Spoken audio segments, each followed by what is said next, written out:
ranking every Big Brother 28 contestant based on how deep I think they'll go in the game. So, starting off, let's get our evicted players in there. Jason got evicted last week. Rome was week 2. And Ashley was week 1. Now, let me give you some overall thoughts on Big Brother 28 so far.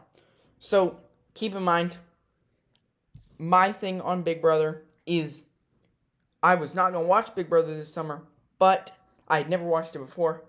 And then I saw that my Survivor people, D and Devins, were both going on there. And I had seen Angela on The Amazing Race. So I said, you know what? Let me turn it on this season. And let me see what it's about. And I've gotten hooked in. I've been watching the live feeds. I've been watching the episodes every week. And so I'm caught up. And I feel like I know where we're lying here.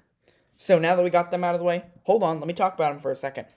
Ashley, I think she played herself into a bad spot. Rome, that was a great play by Devins. I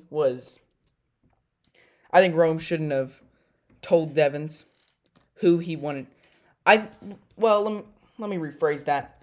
I think that Rome maybe should have been a little more skeptical of Devins, just because, I wouldn't have. Well, it's hard. It's easy for me to say sitting here, but I think that there was no good situation there. He could have not told him, but this video isn't about Rome, so we're not going to stress on that. He went home. That's all that matters. And then Jason was some kind of something. I don't know how much I like Jason. Jason was stirring up the house, kind of just, him and Camu. Oh, gosh. You know what? Let's just skip Jason. I don't have time to talk about Jason today. Moving on to Angela. She did get called out by Jason. Well, I guess not called out, but had a little altercation with Jason. I think that Angela is set up good in the Toolshed Alliance, and I think until I see something else that can convince me that she's in a bad spot, I think at least she's going to make a deep run.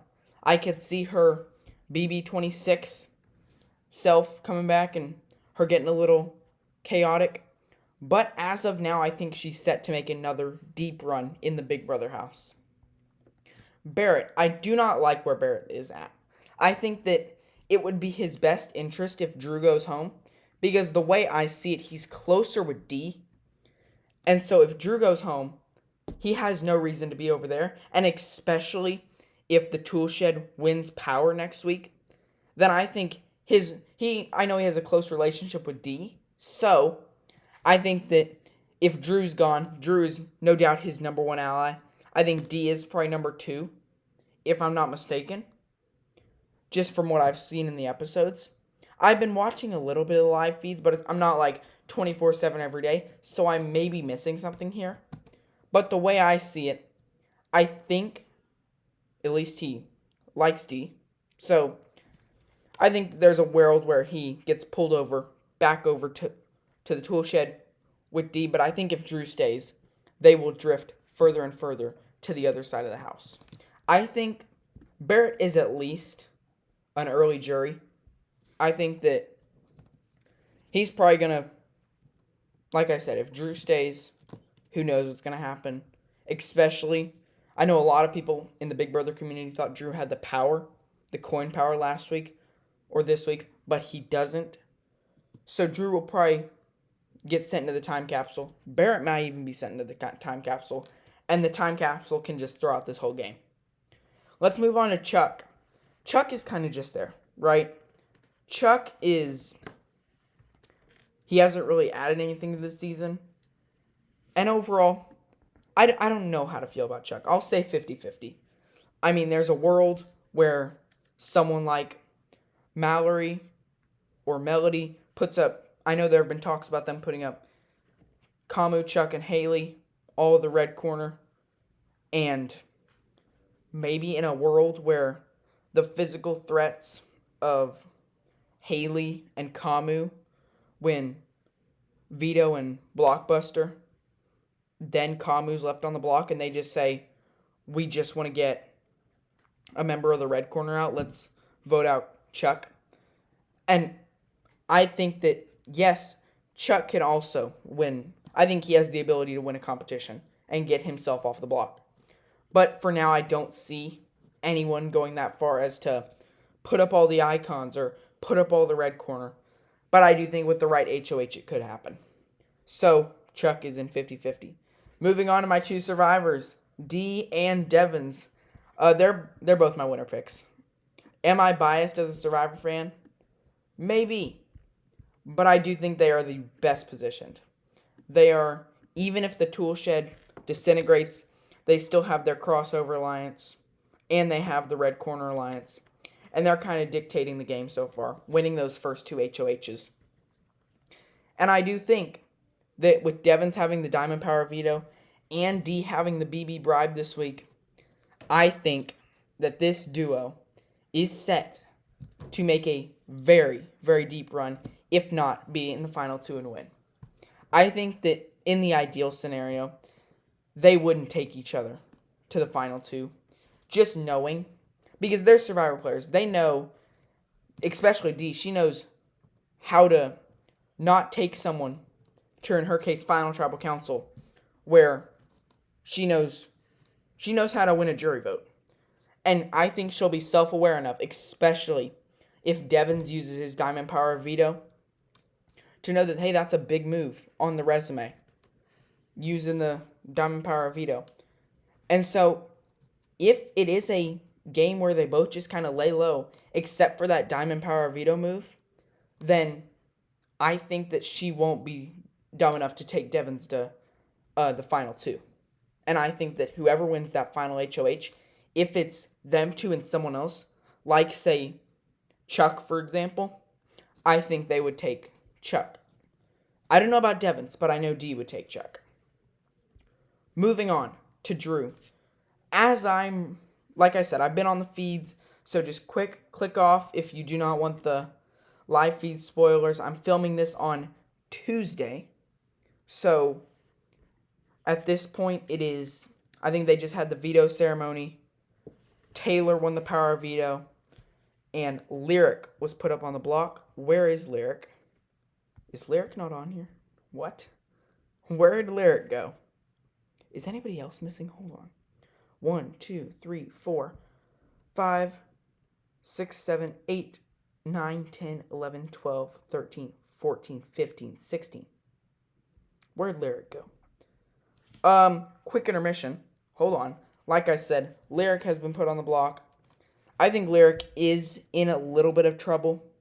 So just imagine Lyric. Let me just edit this right here. Lyric. Bang.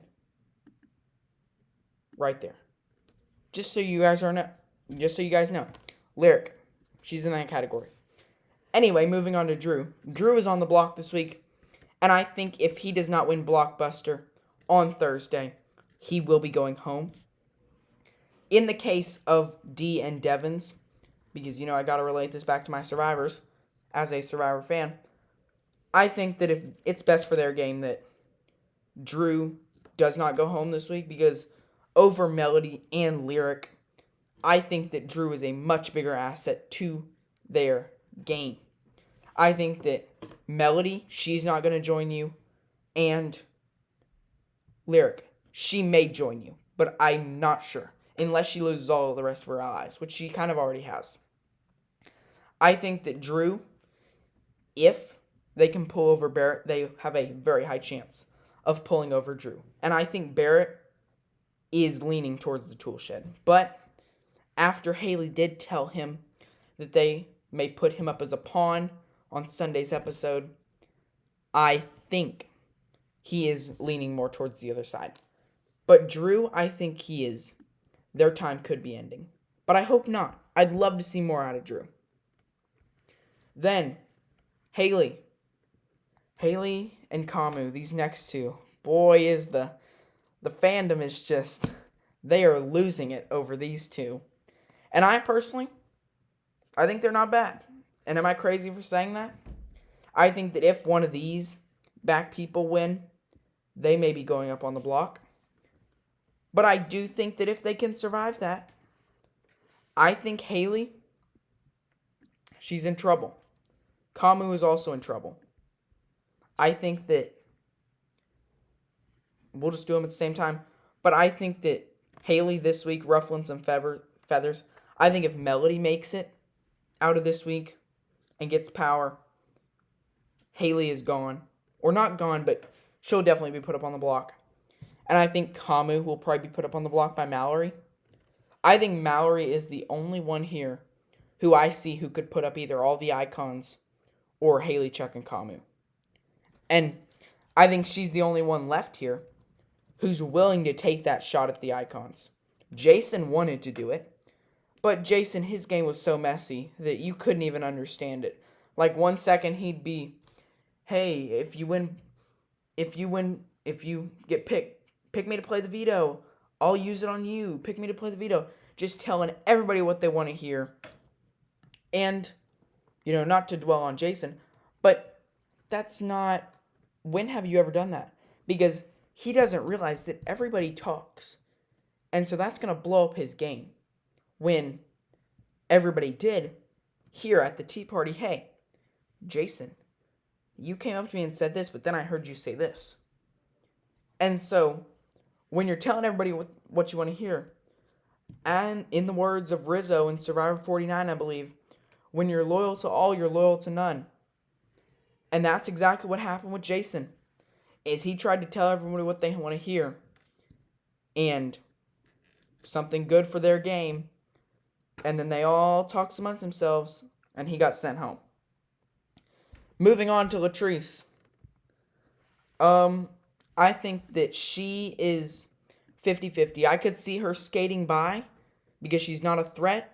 Or I could see someone like Haley, Chuck, and Kamu, like them just putting up Latrice because she's on the other side of the house. And maybe she's the last one to go if we do get a steamroll, which I wouldn't mind. Because, hey, my side, at least Devins and Dee are safe, and Angela. And I think that she could either skate by or be put on the block next week. I think it's kind of a mixed bag with her. Then we have Mallory. I personally would like to see Mallory get sent home. I know I'm sick of her, but that's just my opinion. I know a lot of people love Mallory. I don't. So I think that any week that this other side wins power, I think her time could be ending. I think she's won basically all the competitions she's competed in, right? She didn't win the veto, but she didn't win her second veto she competed in, but that's it. I mean, I think she could get sent home. But I think that, like I said before, she is the only one I believe on this other side who would put up all the icons or all the red corner. Moving on to Melody. Melody and her little, whatever she's doing with Drew, I think it ain't gonna last. I think that if someone like a Chuck gets HOH next week, he's going to do what Haley wants to do and what Kamu wants to do. And I think that she will get put on the block. I think she's in trouble. I don't think she could be ending, but she's definitely in trouble. Moving on to Taylor. I like where Taylor's at. She had a little, from what I heard, she's like sort of kind of in with Devins in the tool shed, but she's kind of playing both sides now, and she's floating towards the middle. Her and Yash, they're pretty good. I could see them being 50-50, and I could also see Yash being 50-50. I think that right now, what's happening is obviously 3 icons running the game. That's perfect. I'd like it like that. Personally, I don't care how we get there. I don't care if we pick them off one by one. But I would rather see an Icon's final 3 than all of them get taken out now. And the power be shifting week to week. I've liked it because it has been such a peaceful 4 weeks in the Big Brother house. Because my people are getting the powers. I got to see Angela in an egg costume. and they're looking to make a deep run. And guess what? My people, who I don't like, they're getting on the block. And I gotta say, I've been watching those live feeds. Every time I turn it on, I want to see something good. And then I just see Mallory over there with Melody and sometimes Lyric just moping over there like, oh my gosh, I hate this game. I can't even play. Like, this is so dumb. Like, they ain't never seen the block. Like, what are we doing? Like, that's so dumb. That's so dumb. They just... I mean, I guarantee you that when the tool shed is on the block, they won't be moping like that. Because that's just... Like, can you not have a positive attitude? Like, find the good in things. Like, say, yeah, I'm on the block, but guess what? I get to go play this blockbuster, play this veto, and get myself off the block. Like, just her attitude is what does it for me. It's like, you're here, like Angela said in her, like, didn't she say that when they introduced her? She's like, I'm living my dream, and my dream has happened 2 times. And I'm like, you're living your dream playing Big Brother, and you're sitting here in the middle of the gym, just laying down with Melody laying on the couch, and just, you're both having a bad attitude about playing the game that you've always wanted to play, I assume. And it's like, just get a better attitude and maybe I'll like you. I really hope she doesn't get a power, though. I would preferably, but she's a rocket scientist. And let's face it, she will probably time that thing right and figure out a pattern and then get the power. Let's hope not. Let's hope. Here's my perfect game. Let's get like an Angela D or Devins HOH next week, or someone from the good side of the house. And let's just pick them off one by one. And then at the end, it'll kind of be like a Survivor 45, where D took the re before, pretty much to the end, and then they turned on each other. Let's have it like that. I'd love that. Because Survivor 45, it's pretty good. Anyway, that is it for this video. Remember to like, subscribe, and comment.